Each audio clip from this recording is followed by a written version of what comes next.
Hello everyone, hope you're doing great. So today we had to finish chapter number 13, that is on page number 159 of medieval India. Now there's a good deal of controversy as to when the Mansabdari system was started.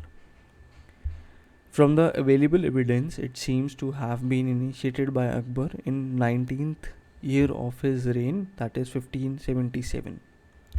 At the same time that he reformed the revenue system and introduced what are called Zat and Sawar.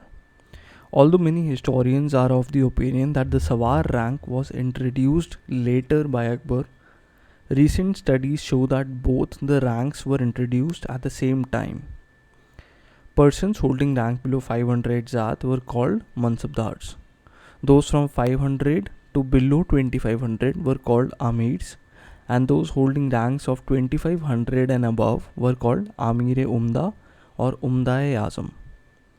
However,